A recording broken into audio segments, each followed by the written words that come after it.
going on? VitalSyntax here, and I have been playing a ton of the Hawken beta over the past couple days. I've been enjoying this game so much, and I can't say enough good things about it. If you guys haven't tried it out yet, you definitely go ahead and download it. It's a free-to-play game, so you can play it as much as you want for free. And I know it's not necessarily for everybody, but I can honestly say this is one of my favorite multiplayer games right now. It's just so good, and that's even in alpha or in beta right now, where we don't have that many maps. There's still glitches and bugs and things that need to be added and patched, and yet it's still such a good game, and I'm enjoying it so much. But and I've done a couple videos. I've done the basic overview where I went over what the game's all about and tried to get you guys introduced to Hawken, and I've also done the beginner's tutorial, which I think should help out a lot of people with this game, because it seems like there's a lot of people that don't know what they're doing. This game has a lot of controls and equipment and tactics that you don't see in other games, and it seems like a lot of people aren't using the full potential of their weaponry or their equipment or their mechs, or they don't even know how to play this game properly. So I think if you guys haven't checked out that basic tutorial, make sure you guys do, because it's going to help you guys out quite a bit.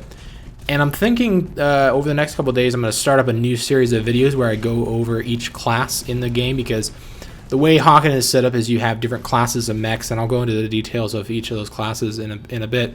But I think I can do a tutorial and show you guys what those mechs are best used for, what those classes, the weaponry is best used for, what type of situations or game modes or play styles might suit that type of mech class.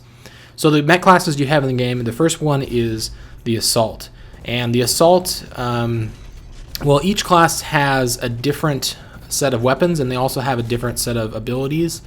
And there's also 3 tiers of mechs. So you have the light mechs, the medium mechs, and the heavy mechs, right?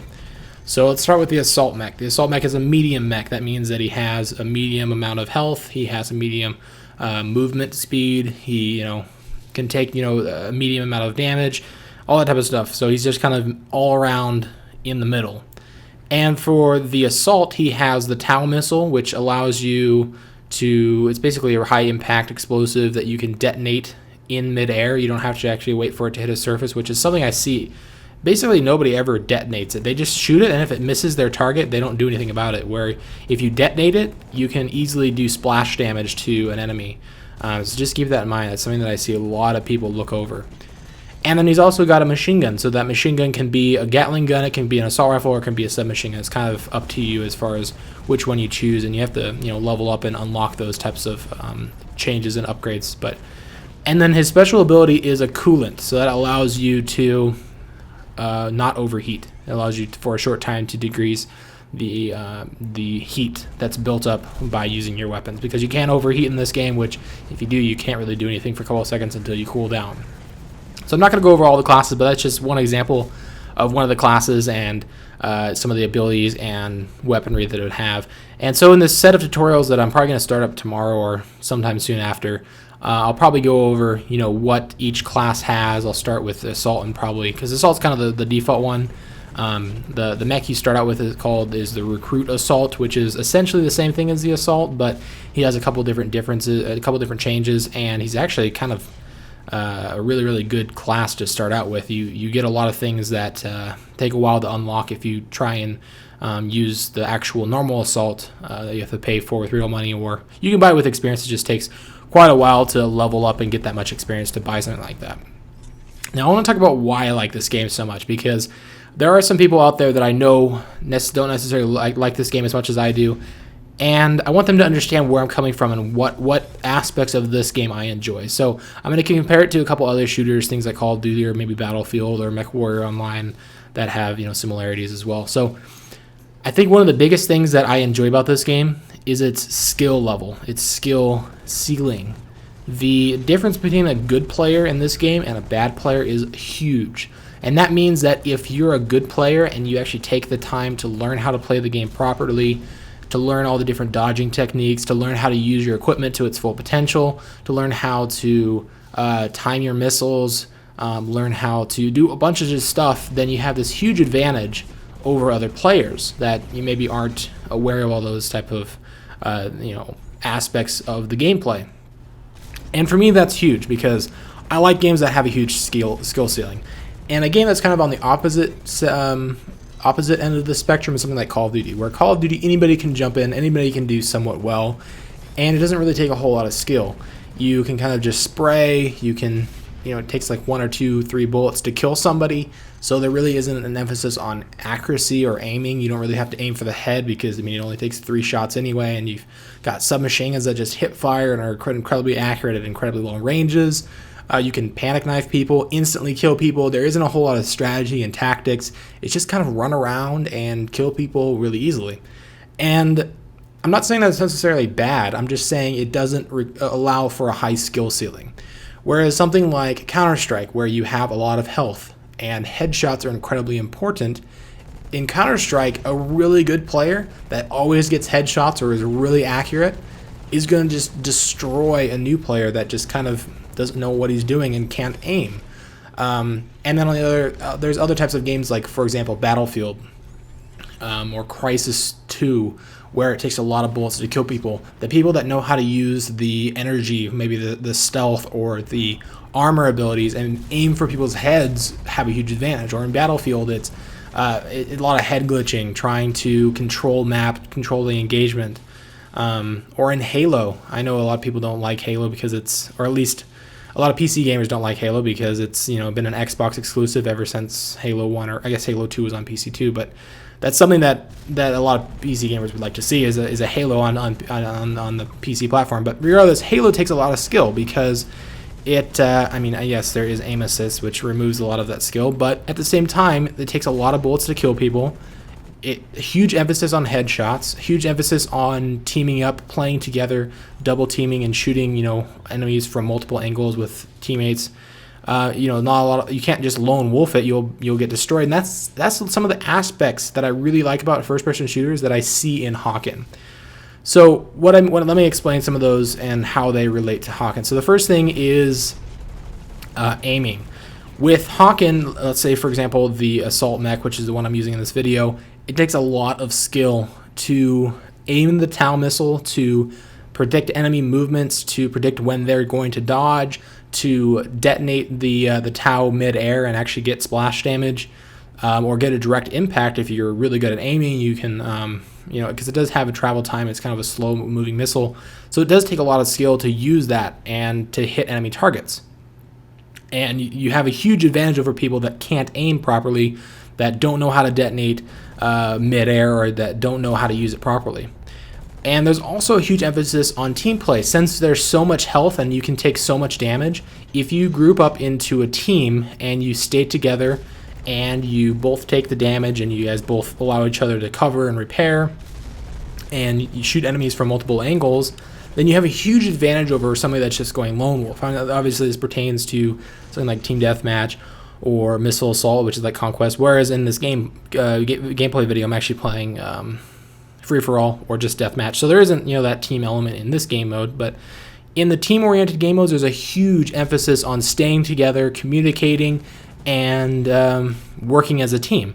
And that's another aspect that I really like about things like Halo, or that I really like about this game. Now there's also a big emphasis on dodging, which is something that you don't see a lot in first-person shooters.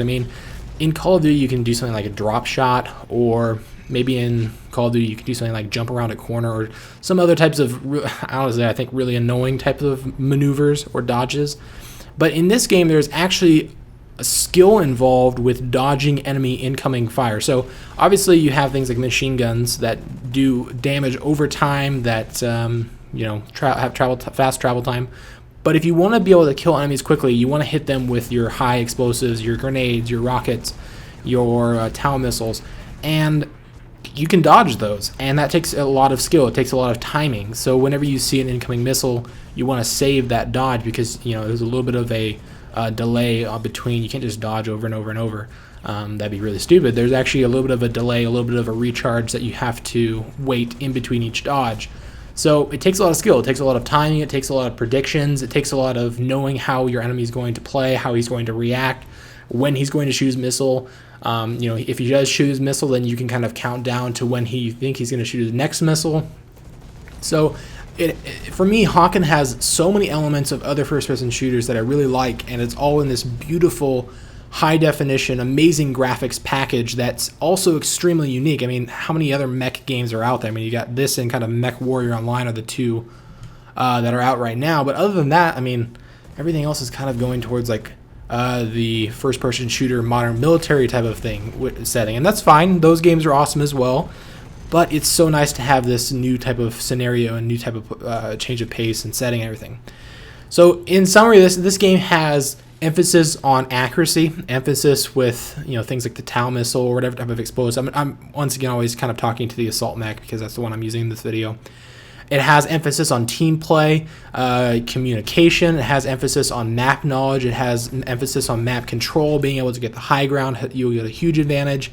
And it has emphasis on being a veteran player, knowing how to play the game properly. And there's also, over time, as you play the game more and more, not only are you going to get better at the game, as in you're a better player, but you'll also get better mechs.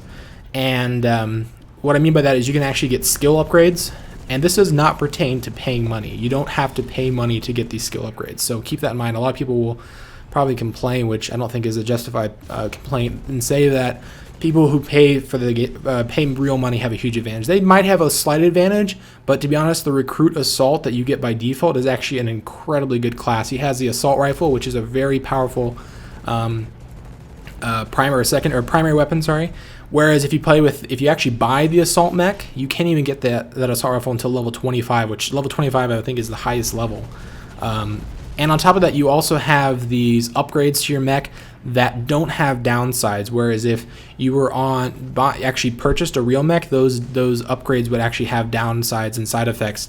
But for the recruit assault, they don't. It's kind of like a unique thing to that beginner's class. And with the mech, you can still get the upgrades. Every time you level up your mech, you'll get a skill point that you can spend, maybe increase fire rate of your weapons, increase the damage output, increase your repair rate, a bunch of other things. So as you play the game more and more, not only are you going to get better at it as a better player, you're actually going to get a better mech that has better stats. Now, this does kind of have a drawback and a disadvantage in the sense that new players to this game, maybe in a couple months where they have a brand new level 1 mech and everybody else has like level 25 mechs, they're going to be at a pretty big disadvantage, and I can see how that might be somewhat of an issue. Now, the skill upgrades that I was talking about by playing and leveling up your mechs and increasing fire rate, increasing damage, they're not huge. They're very slight upgrades. So it's like things like increase fire rate by 0.33% or increase repair time by 2 seconds.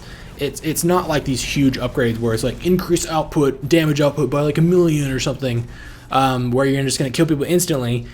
There are small advantages and small upgrades, so I don't know if that's going to be a huge issue, but I kind of see I've seen some people on the forums saying that might be an issue later down the line. Now, another thing I really like about this game is the way the pay-to-play system works. So it is a free-to-play game, and in my opinion, it's not a pay-to-win game. Now, this is an opinion. I've heard a lot of people say that it is, and you might have that opinion, and that's fine. But for me, I think that the reason it's not is because the default mech that you get is actually one of the best mechs that you can have. And if you want to, you can play long enough and buy whatever mech you want anyway. You don't have to pay real in-game money. The awesome part about the pay to or the payment system is that you can spend like $10, $25, something like that, and get a mech that you would want. Now, without having to do unlocks and stuff. If you don't want to, you can just play for free. You have the option. You have the option to pay a little bit of money, support the developers. I mean, if this game came out as a full retail game, just think of it like a demo. You're playing the game for free, and you get to try it out. If you enjoy it, you spend money, and it's like you're buying the game. And if you don't have the money, then you just keep playing for free. I don't know. I don't see any drawback to it, unless there's problems with pay to win, which once again I don't see, but I can understand where people are coming from when they say that. But anyway, I've ranted a little bit too long. If you guys enjoyed the video, feel free to give me a like or favorite. There will be a lot more Hawken videos coming up. I have already recorded a ton of gameplay and have obviously these ideas for the class videos, and I'll probably do some other videos on the game. So hopefully you guys are enjoying the game as much as I am. If not, then hopefully I can make some videos that will help you guys become better players so you can enjoy it, because obviously if you're not doing well, then it's probably not very much fun. So anyway, I'll see you guys in the next video, and thanks for watching.